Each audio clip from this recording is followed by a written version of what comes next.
Everybody, how's it going? It's Shawn C, and Jamie P. Good we're to see happy. everyone. Yeah, good to see you. We're happy to have you join us today because we have a very special guest, someone we've been looking forward to having on our little show, I guess it is at this point. So, Jamie, you've known him for a while. Would you like to introduce him? I'd love to. I'd love to because I'm very excited that Barry is here. So, Barry Eisen and his Developmental Acceleration Inc. is his company. And I've known Barry over 30 years. Barry is the first person who kind of opened my world to visualization, creativity, doing, I think it's the, oh gosh, hypnosis. You know, I remember days, the very first seminar I took with Barry, which is back in probably the early 90s, and Barry sat us down. I was in a class of his, and he had us visualize being in a place that meant so much to us so we could soak in some of the things that he was trying to have us learn. And that memory and that place is so special to me that I go there now. I mean, I remember it was Sun Valley, Idaho. The picture you had me create is as real today as it was 30 years ago. And I thank you because that was one of the many classes and seminars that I've done with you, Barry. And your message is always kind, appropriate, and today I think is timely. I get your newsletters, and I think you have something to offer people to get through these very, very stressful and crazy times. And so let me, for Shawn and I, let me welcome you and say, I'm so pleased to have you here. Thank you. It is so nice to be here. And let me start by giving you about a 1 minute or so background, because what I'm going to refer to is, yes, it's a part hypnosis, it's part visualization, but I think there's just so much more. So the story starts, and I will make it brief. I played semi-pro baseball for 5 years, poorly enough to know that I wasn't going to go to the big leagues. So with a psych degree, I ended up back in school because it was a safe place to be. And I had taken some programs there at the advanced level, master's degree level, that had to do with neuroscience. And as an adjunct to that, there were hypnosis clinics and labs. So I ended up taking them and actually providing them. And one of the first groups that I worked with when I got out of school was athletes. I've worked with pro sports, I'm not going to say most pro sports, but a lot of big names, high school kids, you know, everything in between, semi-pro, et cetera. Because it's about focus, it's about concentration, it's about not defeating yourself, but by being the best version of you that you can be on a day that it is called for, regardless of how you feel. The world is filled with distractions. I then started working with students. I had entree to SC, Bolt, and the various colleges around here who provide law education. And in the third year, passing the bar is a big deal, obviously. They give the test twice a year. Typically, the failure percentage is about 75%. Our passing percentage was 85%. In teaching somebody how to relax under whatever kind of pressure there may be, because pressure doesn't come from the outside. Pressure comes to how we interpret things from the inside. And if there is a bump in the road, you don't access your memory. This is not a touchy-feely kind of thing. This is biochemistry that really is at work. So when you can access information, you pass tests. Started working with real estate agents, probably hundreds of thousands. That is not an overestimate. I've been doing what I'm doing since 1972. So what I have to do, what I have to offer is about making changes in habits and attitudes. And there's lots of ways of doing it. Externally, behavior modification; internally, changing the pictures that go on in our heads. And that far more is important. So let me give everybody a little taste of what I'm referring to as a bit of a hack in neuroscience, and this will kind of flutter through what I'm going to be talking about with other hacks that you can employ almost immediately. Beautiful. What I'd like everybody to do, take a deep breath in your mouth and let it out. Now, when you've done that, take another deep breath in, but make it exclusively in through your nose. And let it out. The second way is healthier. Do you know why? This is a rhetorical question. So if you're processing this in your head, let me give you some fast answers in deference to time. Number one, we have nose hairs for a reason. The particulates that are literally hanging in the air that you cannot see go through the filtration system and cling to the nose hairs. So it's good policy, not just to wash your face, but to wash your nostrils as well before they get into the breathing apparatus. That's one reason. The second reason breathing in through the nose is healthier by far is that as oxygen passes, as air passes through the sinus passageways, the passageways contribute approximately 50% or more oxygen to the breath that you're taking into the lungs. Think that's important? Wow. That's why we breathe. It's for the oxygen take in and the nitrogen and carbons going out. But the third reason is even more important. When you breathe in through the nose and out through the mouth, as high up in the facial cavity as the air goes, creates a vibration. It's just simply friction, and it creates vibration on what it touches. What it is touching up here is the brain. On the other side of your skull in that area is your neocortex. The neocortex is the modern portion of the brain that allows you to think critically, to connect the dots. It associates with your hippocampus, which is the memory areas as well. So as you're functioning, giving presentation, as you're playing golf, tennis, you're using that critical thinking process to put all the pieces together. Here's where it comes in handy. Before you go into a listing presentation, a sales presentation, before you sit down to read and want to read faster, if you're in a test-taking mode and you want to access what you have to offer, in anything that is relatively important, which could be social and family matters as well, start it off. It's less than 10 seconds worth. Take a few deep breaths in through your nose, stimulate the excitation of the brain, of the neurons in that portion of your brain. And when you exhale that, give yourself a little positive suggestion that in this presentation, I will listen well, ask appropriate question, close assertively, and remain calm and relaxed because you resonate to the last thoughts that go into your brain. When you're a better listener as a result of the breathing approach, not just lower breathing, but deeper breathing through the nasal passageways, it makes a bigger difference. So that's a little hack that you can use for improved performance in literally any aspect of your life. So here's Fantastic. a list. Okay, that's kind of cool stuff. Now here's some other things that really kind of play a part as well. I have a list of about 7. I won't go thoroughly into them in deference again to time, but if these things kind of hit a responsive nerve, pay attention, incorporate something. Great. We do things either that compel us, and that's the dopamine rush in our brains, or put us off. That resistance is almost always the chemical, the neurotransmitter cortisol. For 100 to 200,000 years, in our DNA, we understand that fight or flight mechanism. It's the carrot or the stick. But millions of years before, as organisms were developing, the predominant issue was flight. It wasn't a choice of what you had to do. So we instinctively go to the stress factor, the negative factor, and that's an impulse that takes place in first impressions or even what you're listening to now, and that takes place in nanoseconds.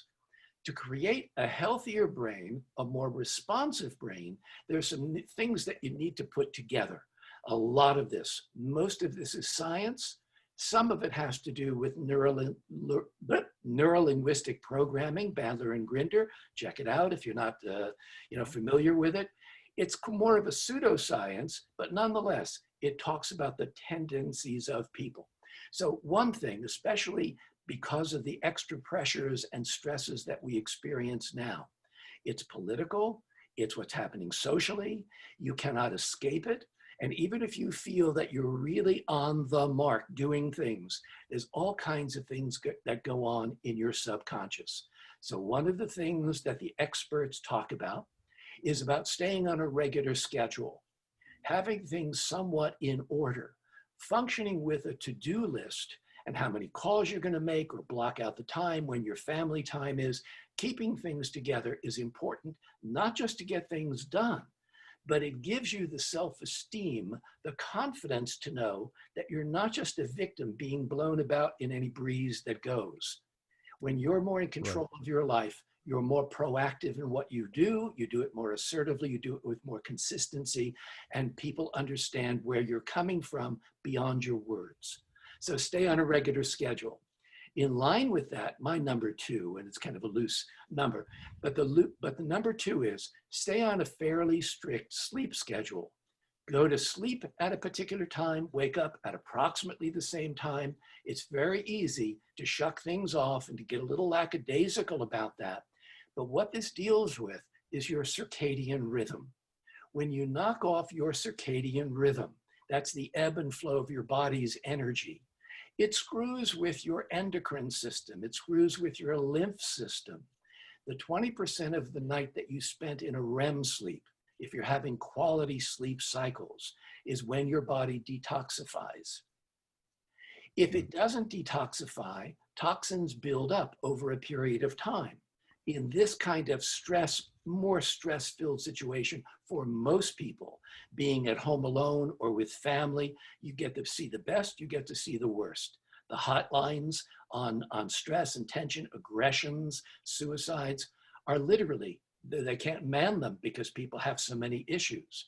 Sleep is really important to get, and to get quality sleep is really important for all of those internal systems. If you've gotten into the practice of taking naps, or if you're a nap kind of person, I'm not, a lot of people aren't, doesn't mean you need to be. There's no shoulds about this. But if you're a napper, think about this, especially if you're a coffee drinker and you enjoy a cup of coffee during the course of your day. I call this a nappuccino. Before you take a nap, whether it's going to be for whatever short period of time, drink your cup of coffee, look outside, redirect your energies, enjoy the cup of coffee. Set your alarm, whatever form it may be, for 20 minutes, 20 to 25 minutes down the road, and nap for that period of time. It takes about 20, 25 minutes for your body to process the caffeine, the purpose that most people drink coffee for. Now, good taste and all that, I get it. There are lots of different motivations. But if it's for that extra little jolt that you want to do, and you're not going to get into some of the sugary drinks, caffeine ain't a bad way to go unless you overdo it, but I'm not talking to that extreme. When it hits your blood system, the caffeine is, about 20 to 25 minutes, you're coming out of the nap. And if you've got something to do, you're going to find that you do it with a little bit more gusto. So that's a little hack. By the way, when you sleep, a lot of evidence is pointing to the health practice of trying to sleep more on your left side than your right. In the studies that have been done, it shows that we detoxify the body, which not only means the organs, including the heart, but also the brain, when we sleep more on the left side compared to on your back, on your right, on your stomach. So think about it, try to train yourself to do it, because it's a behavior that you can train yourself to do. It supports the lymph system. My point number 3 is eat well. These days, it's easy to go for the snacks because they're just fill-ins. You go to the store, you buy the multi-pack kind of thing, or whatever your choice of processed foods are, and they're mostly processed. But if you pay attention to the foods that you eat and go more organic, more go to the source, buy as local as you can, those things really matter when it comes to the additional stresses and the toxicities that we internalize. If you don't detoxify, it's a sure path to dementia, Alzheimer's, high blood pressure, and type 2 diabetes. So say the doctors. That's not about me. Drink lots of water.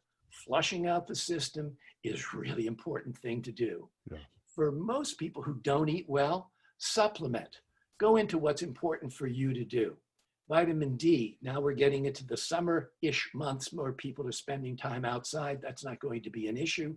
But if you're an internal person in the house kind of thing, consider taking vitamin D. It's good for your moods. That's what it impacts. Lecithin supplements, they're finding out more and more, are not just anti-inflammatories, but very powerful anti-inflammatories. And there's one other thing that I would ask you just to do your own research. But I did mine, and I spoke to a good number of doctors, and I've been on nitric oxide for about 9 months to a year. Nitric oxide is what Viagra, the discovery of Viagra, was really based on. A scientist who is now still working out of UCLA, Lou Ungaro, is a guy that won the Nobel Peace Prize for chemistry or biomedicine, close enough that whatever it is, you get it. And that discovery, putting more oxygen in the blood system, led to the development of Viagra. Now, when you take it in a powder form, it's not like you're going to, get into a sexual mode, although it can. Damn it. But before sex, before you sleep, and that's when people get heart attacks when they wake up in the mornings, generally earlier on in the week, anticipating stuff going on. Before you work out, and you want to get a better workout, oxygenating the system, not just drinking water and some of the stuff that you can buy on the shelf that is loaded with sugar, but try the not nitrous. That's the laughing gas. That's something else. But the nitric oxide is a really, really cool thing that can really make a difference. Cool. I'll have to check that out. Exercise. Running deals best with anxiety because it allows the limbic portion of the brain to detach. When every footfall is important, you're processing what you're doing. Talk about mindfulness, you really have to focus in to pay attention to what is happening. If you can't run because of your knees or because it's just not what suits you, any kind of exercise is important because it improves not just the muscles and the ligaments and tendons, but it increases the T cell count in your body. It detoxifies. One of the ways that regular exercise changes your brain is by increasing the density of the binding sites for endocannabinoids. They work in complement with your endorphins. Anyway, it's it's again detoxifying, it deals with inflammation, which is the way that we all die, because organs that don't function generally suffer, bottom line, by inflation. You hear about it more and more. Google it up if it's kind of interesting. Cool. My number 4, I think it's number 4, is stay socially in touch. It is not just keeping your sphere of influence, in the game mentally. It is not just talking to your friends. It is about the need that we have to be social. It's important for mood swings. I don't know if you've read the book Sapiens by Harari. I haven't. Harari is his name. He wrote 2 other very important books too. It's called Sapiens, but the need to stay in touch has a lot to do with maintaining attitude, and I don't have to say more about that. There's something that's intrinsically, valid, but some people get lackadaisical about it and don't do it with any kind of regularity. Just a point. So I have a question. Yeah. So Shawn's a millennial, right? And millennials are progressively getting more insulated and insulated. They spend a lot of time, on phones and gadgets. So he needs to get more social, right? He needs to have more interaction. Here's why. It is not so much for the connections. That's important. But when the body goes through changes, it takes hundreds of thousands of years for it to adapt. Recognize what the computer, the digital world has done to learning, thinking, doing, going, connecting. It's bypassing an important part of the brain that used to need nurturing. When you don't get the nurturing because of communications, you can get the job done, but there's something left out of the equation. Enough time has not gone by for long-term studies as to what those missed connections may mean. We may become more efficient, but there may be something lacking in the basic humanity of things. So, it's good to have a balance of both. And I know that there are labels and, all of that, but within those labels, there's individuality. And instead of just laughing it off like a joke, I'm one of those, I'm a Gen X, I'm a this, I'm a that. Pay attention to the things that are important. And whether it comes to your business or whether it comes to your family, it's people and it's connections that will never replace be replaced by digital contacts. And I'm not just talking as an old timer or a geezer. This is what's happening. I've got kids, they've got kids, and it really is something that's real important.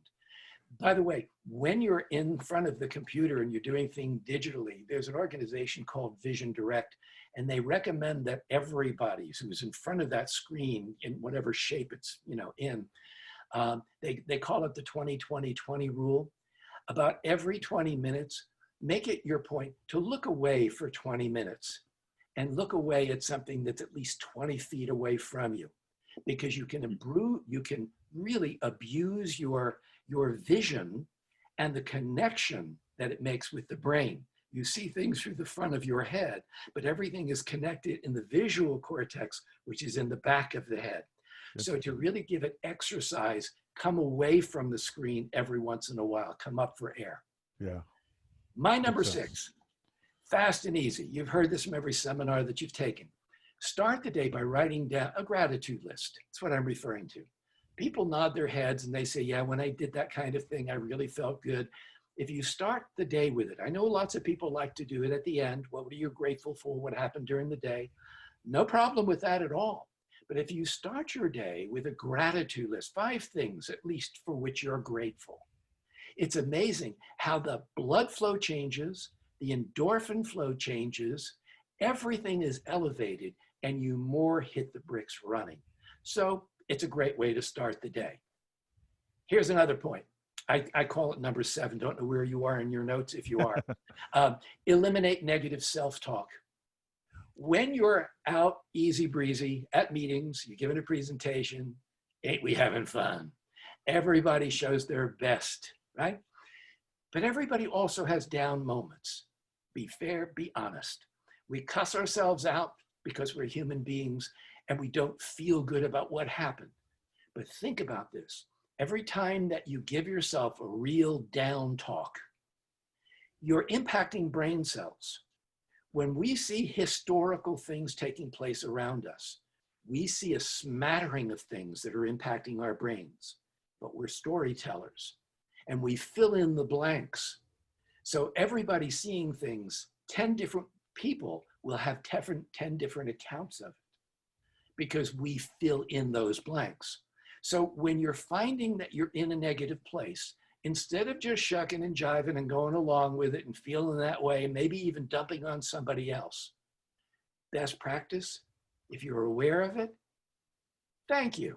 I'm aware of what I'm saying. Replace it with a positive thought. Go to something else. If you're outside and there's nice smelling flowers or plants, be mindful and put yourself in a positive direction. It makes a difference. You cut down on the negative scenario, you improve the positivity, and you give yourself the ability to make changes on demand. You are not a victim, don't act like one. Just like if you're not sick, don't act like you're sick. So there was a book that was written in 1979 by a Dr. Norman Cousins, and he was in excruciating pain. Some of you might have read the book or heard of the book, Anatomy of an Illness. Yes. And he was in terminal disease mode.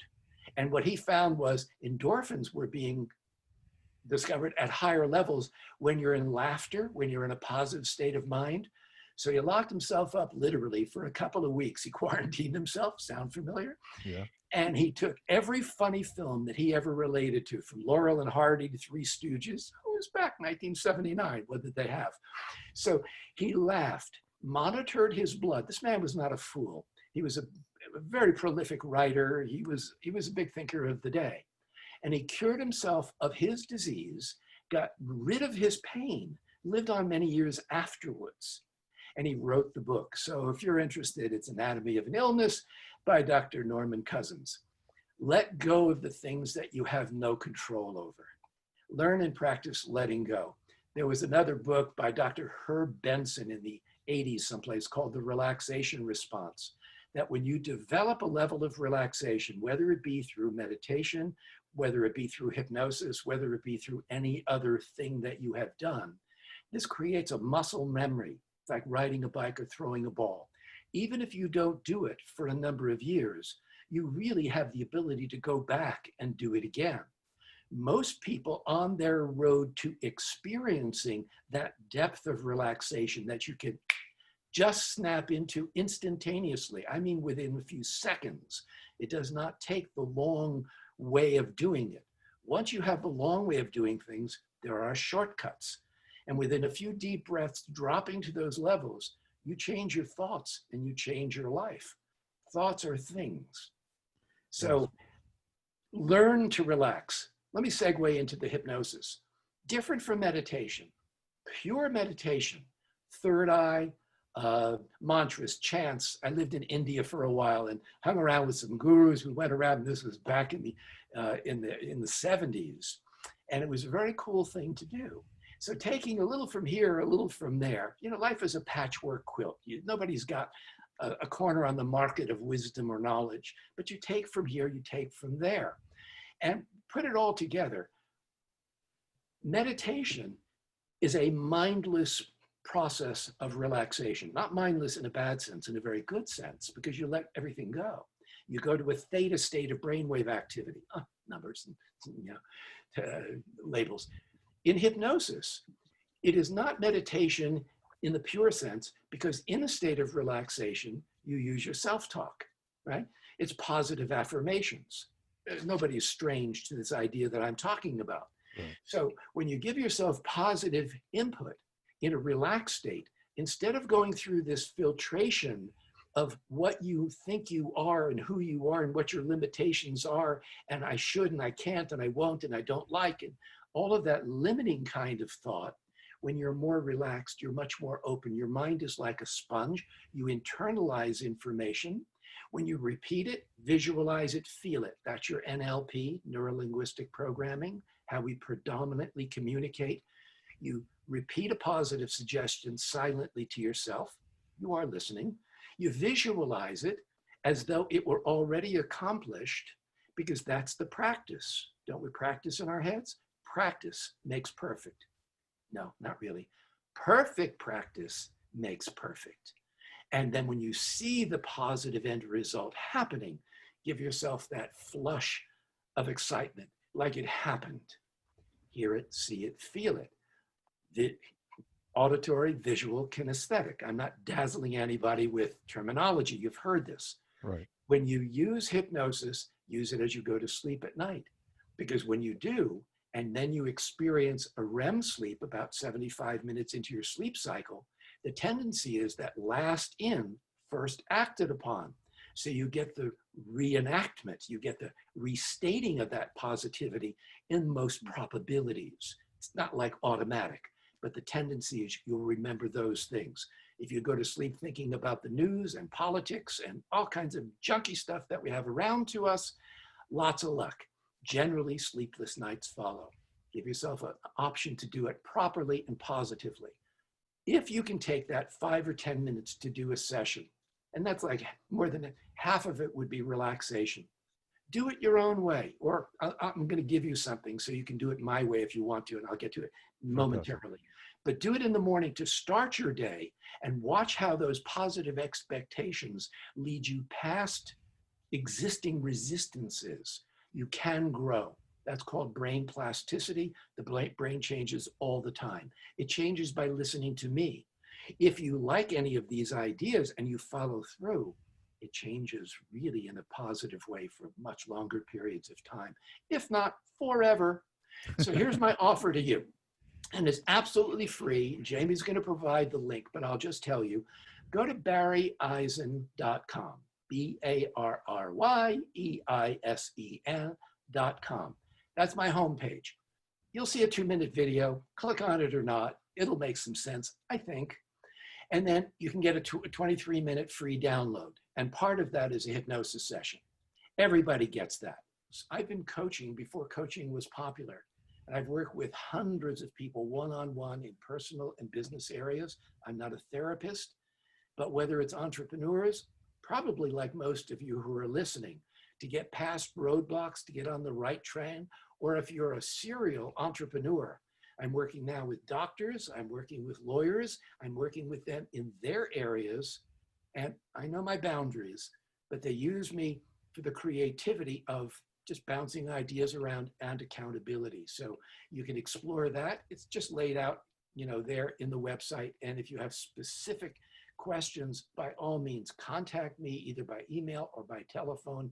I'm at home. I save 2 or 3 hours a day from going to office meetings and teaching seminars because you can't. And I may just continue to do it this way even when meetings start reconvening. So anyway, that's my story, and I'm sticking to it. And if anybody wants to get in touch, please do so. Jamie?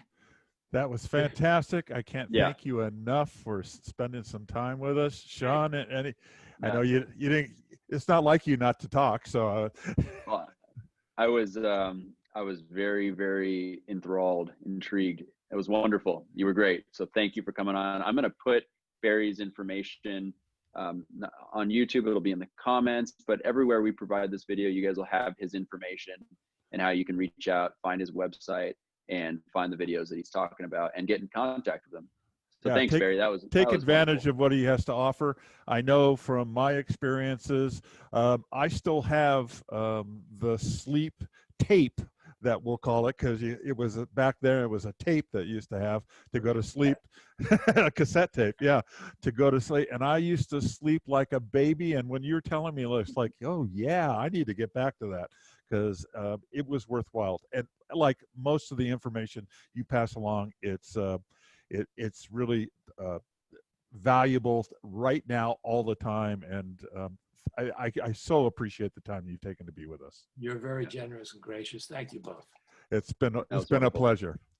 All right, people, until the next time we see you, it's Jamie P. and Shawn C. We'll see you see guys you later. soon. Be well.